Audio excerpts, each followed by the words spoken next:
Welcome, Transformer fans. My name is Composite Enerjoe, and today's review is on the Transformers War for Cybertron Kingdom Deluxe Class Pipes. And here he is in his vehicle mode, which is just a simple little truck. It's a neat little truck. I, for the life of me, don't remember if this was based on a real life truck, but I do know that this right here is a repaint slash slight retooling of the Kingdom Deluxe Class Huffer. So some features were kind of carried over, especially this little feature. As you can see, these little pipe weapons here, which are unique to pipes here. I prefer, you can peg them there, but I prefer to peg them up here to give them like some extra smokestacks and, you know, some firepower. And it leaves this open for a feature that I don't think the original pipes ever did this, but it is a carryover from Huffer, who was designed to do this. So he is meant to drag along, same thing with Huffer, the trailer that came with the Legacy, the Earthrise / Kingdom Leader Class Optimus Prime. It's meant to carry his trailer in these little pegs. I don't have that trailer. Instead, what I have is this tanker from a legacy character, from a particular legacy character, and it works just as well. You just peg it in there, and you can move it around. And this also does work with the Optimus Prime trailer. I just don't have that on hand. I have the tanker here, so there's that. So that's pretty much it for the vehicle mode. As you saw, he does roll nicely on his four wheels.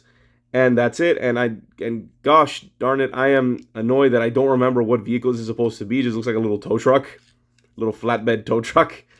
So let's get these accessories off, and let's get on with transformation, which is pretty straightforward, which is pretty simple. First, you just take this, fold out the legs, then you take these pieces, separate there. And then there you have the heels. So there we have the legs. And now comes to like the only kind of tricky part. So you bring this down, fold this down. No, not yet. First, you got to mess with the arms. So, you know, pull. Flip out the fists for a little ease of access. And you have to like bring these out. So, like straighten these out. That should give, and then fold them out. So this should give you some clearance to do this. Then bring this down. Yeah, here we go. Fold these in. Now this actually is a very cool bit of engineering. So you fold this in, like so, if you have enough clearance. And then put that back in, like so, and that'll hide the wheels. Now before that, let's extend out the cab and rotate it like so. Then you put this back in. It'll click into place like so. Then have the cab finish folding up. Click up the arms. Click up the arms.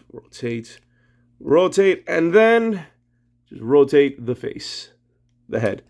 And that's it. Yeah, he's surprisingly easy.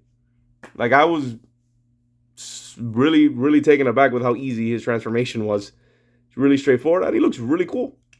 Very G1 design.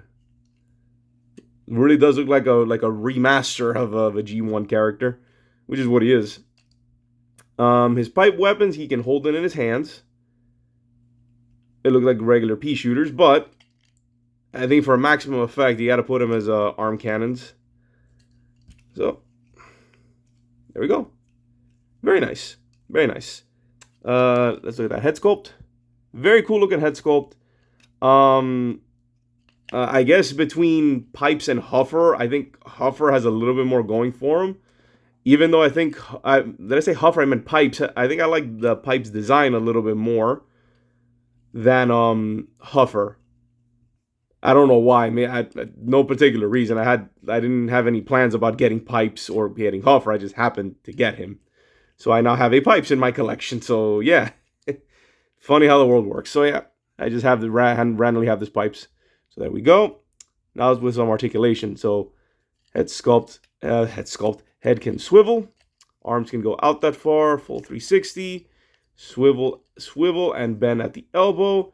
And if you really want to imagine it, he does have a little bit of a wrist action, but only in that direction.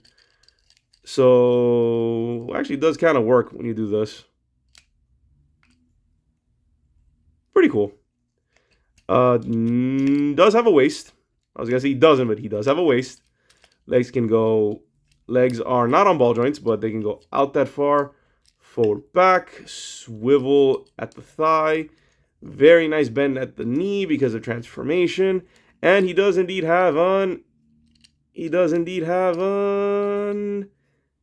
ankle. So there we go. So yeah, he's quite posable. His transformation is pretty simple, and he's very posable, which I was taken aback. So yeah, this figure is just sort of surprisingly good. He's a surprisingly good figure for such like a relatively obscure character. I like before getting this guy, I've never heard of Pipes. This is like my introduction to him, and I still don't know that much about him. But yeah, so this figure is just straight up a slight retooling of the Earthrise Deluxe. Not Earthrise. Was it Earthrise? No, it was Kingdom. Of the Kingdom Deluxe class Huffer. So yeah, pretty neat, pretty cool little figure. Let's get on with articulation. I mean, not articulation, with size comparisons. And yeah, one gripe I do have with him is that he's fairly small for a Deluxe. Like, he's on the smaller end of Deluxe figures. I mean, I've seen smaller to the point where I don't understand why it's called a Deluxe, but still, you can see with Ratchet, he's like a head shorter than he should be. Yeah, he would have been a little bit better if he was a smidge taller. But yeah, overall, Pipes here is a surprisingly good figure. I say he's worth getting. Not really killing yourself over. He's pretty simple transformation, simple design, but better than you think. It's one of those things. He's better than he looks. I think is the best way I can describe him. So yeah, overall, pretty decent, solid figure. So yeah, I got nothing else. That's it. Pretty decent figure. So yeah, this is Composite. This has been my review of the Transformers. I don't want to get my lines mixed up. So this is the Transformers War for Cybertron Kingdom Deluxe class Pipes. This is Composite Enerjoe signing off. Peace out and be safe.